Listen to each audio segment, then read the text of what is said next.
हमारी यही प्रार्थना रहेगी कि जीवन भी एक अभिनय है। मान लो हम एक अभिनय है, आपको पति का अभिनय है, आपको पत्नी का अभिनय है, कहीं माता का अभिनय है, कहीं पुत्र का अभिनय है। ये सब अभिनय करते हुए पूरा जीवन हमें व्यतीत करना है। लेकिन जीवन किसके लिए व्यतीत करना है, ये प्रश्न का समाधान चाहिए। हम धन कमाते हैं, हम सब कुछ करते हैं भोगों के लिए, सुविधा के लिए। सुविधा किसके लिए? जीवन के लिए। लेकिन जीवन किसके लिए? प्रश्न यहाँ खड़ा हो जाता है। अगर जीवन जीवनेश परमात्मा के लिए है तो हमारा जीवन धन्य हो गया। नहीं तो ना आपका अभिनय रहेगा, ना आपका धन रहेगा, ना आपका शरीर रहेगा। एक समय वो आने वाला है जो हमारा नाम चिन्ह भी मिटा देगा। तो हमारे मनुष्य जीवन की इस दिव्यता का लाभ क्या हुआ? जो देव दुर्लभ नर देही कही गई, उसका लाभ क्या हुआ? उसका लाभ हुआ परमात्मा का सुमिरन, परमात्मा का चिंतन। जितनी यश कीर्ति है, ये बड़े बड़े चक्रवर्ती सम्राट हो गए, कौन जानता है उनको? धीरे धीरे धीरे धीरे काल के गर्त में वो सब चला जाता है। इसलिए इस खुशी को हम खुशी ना माने। हम खुशी, वो आखिरी खुशी प्राप्त करें जिसमें दुख का लेश नहीं है। वो भगवान का सुमिरन और भगवान की प्राप्ति है। अगर परमात्मा चिंतन है तो मान में और अपमान में, लाभ और हानि में, सुख और दुख में, जन्म और मृत्यु में समान स्थिति प्राप्त होती है। इसलिए हमारी प्रार्थना है, भगवान ने आपको भेजा वृंदावन और यहाँ संत समागम में आए तो कुछ नियम ले लो नाम जप का। नाम जप करते हैं नियम पूर्वक।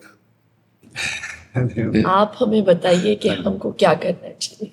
एक छोटा सा काउंटर ले लीजिए, समझ रहे, और उसमें 10,000 नाम 24 घंटे में जप लीजिए। क्या जाता है अंगूठी में? राधा राधा राधा राधा। और फिर आप देख लीजिए, हर परिस्थिति को मिटिया मेट करके परमानंद में निमग्न करने वाला प्रभु का नाम है। आपके सामने मैं बैठा हूं, दोनों किडनी फेल है, हर कष्ट बाह्य इतना और अंदर से आनंद इतना है कि हम तुम्हें कैसे बताएं। हर समय मैं प्रसन्न रहता हूं, मृत्यु का किंचन मात्र कोई भय नहीं रह गया, किसी से कोई अपनापन नहीं, कोई परायापन नहीं। उसी आनंद को बांटने के लिए भगवान ने अभी जो समय दिया है वो लूट लो। ये बाजार है, परमानंद की बाजार है। अगर लूट लो, संतों के वचन मान करके चल लो तो मंगल हो जाएगा, और नहीं तो भगवान के नाम, भगवान की लीला, भगवान की कथा, वो सब अर्थ प्रधान हो गया है। अध्यात्म कभी बिकता नहीं है, और जो बिकता है वो कभी अध्यात्म होता नहीं है। बिकने वालों से जगत का परिवर्तन नहीं होता। जगत का परिवर्तन होता है जो स्वयं परमात्मा में बिक गया और केवल परमात्मा ही उसकी दृष्टि है। तो इसलिए हमें लगता है नाम जप कर। महाराज जी, अलग से क्या आनंद, अभी तो हम बड़े प्रसन्न हैं, बढ़िया बाहर यश है, लेकिन ये प्रसन्नता स्थायी नहीं, मृत्यु आने वाली है। पर जब आएगी तो आएगी, अभी तो इसके बाद वही तो अज्ञान की दशा है। वही तो अज्ञान की दशा है कि हम अगले कदम को नहीं सोचते, हम आज को सोच रहे हैं। फिर इसके बाद क्या होगा? महाराज नहुष अपने पुण्य बल से देवराज इंद्र पदवी पे गए, और इंद्र पदवी पे देवराज की पत्नी के प्रति गलत दृष्टि की अजगर योनि में आ गए। कहाँ देवराज इंद्र पद और कहाँ अजगर योनि।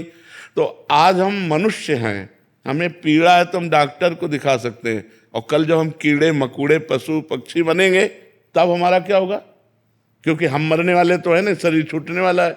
हम तो अविनाशी हैं, जो मेरा स्वरूप है वो अविनाशी है, शरीर परिवर्तनशील है। तो हमको ऐसी पुण्य, तप, नाम जप, तीर्थयाटन इतना कर लेना चाहिए कि हमारा अगला जन्म फिर मनुष्य का हो, और फिर मैं अपने भारत देश की, विश्व की सेवा करूं और मंगल में कीर्ति को प्राप्त हूं।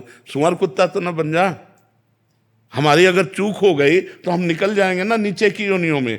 हम आज इतना उत्साहित ना हो आज के व्यवस्था में, क्योंकि कल की वो व्यवस्था आने वाली है जिसका हम निवारण नहीं कर सकते, और हम लोग उसी को सूचना देने के लिए बैठे। ये कोई किसी को कहेगा, हम तो कहते हैं एक बात सुन लो, मरोगे तुम्हें याद है? तुम्हें ये याद है कि तुम मरोगे? उसके होश खराब हो जाते हैं कि बाबा से आशीर्वाद मांगने आते हैं ये तो यार। ये एक ऐसा शब्द है जो झकझोर के रख देगा आपको, और कब मरना है इसका कोई पता नहीं। अभी हम आपसे बोल रहे हैं, हो सकता है अगला सेकंड हम बोल ना पाए। माया का खेल ऐसा है, माया का खेल ऐसा है, इसलिए हम सावधान करते हैं। राधा राधा राधा राधा, कुछ नहीं लगता, बस अंदर से बोलना है राधा राधा राधा। और अगर मान सको तो कोई नशा ना करो। करते हो कोई नशा? बहुत सुंदर बात है। और एक मैं कहना चाहता हूँ प्रेमानंद जी कि मैं पिछले 2 साल से आपको फॉलो कर रहा हूँ, और सोशल मीडिया पे तो चाहे, और जो मतलब मैं जब आ रहा था यहाँ पे सोचा था कि मैं क्या पूछूं, सब एक सवाल पूछते हैं, कुछ पूछना चाहिए, तो जो भी सवाल मेरे मन में आ रहा था अगले दिन उसका आंसर मिल रहा था आप ही के थ्रू इंस्टाग्राम पे। तो आज का यूथ और जनरेशन सब आपको फॉलो कर रहा है, और आपके जो आप ज्ञान देते हो इतने हेल्पफुल है आने वाली पीढ़ियों के लिए। तो मेरे पास कोई सवाल नहीं है, बस मैं इतना कहना चाहता हूँ कि मैं जानता हूँ पिछले 10-20 साल से किडनी फेल के साथ चल रहे हो। जी जी। मैं आज कहना चाहता हूँ कि कभी मैं आपके काम आ सकता हूँ, तो आज एक किडनी मेरी आपके नाम। नहीं नहीं नहीं नहीं, तुम स्वस्थ रहो, सुखी रहो, प्रसन्न रहो।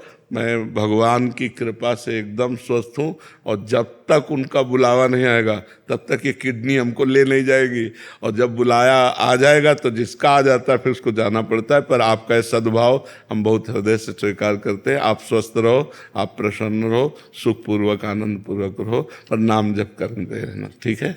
लव प्रसाद दे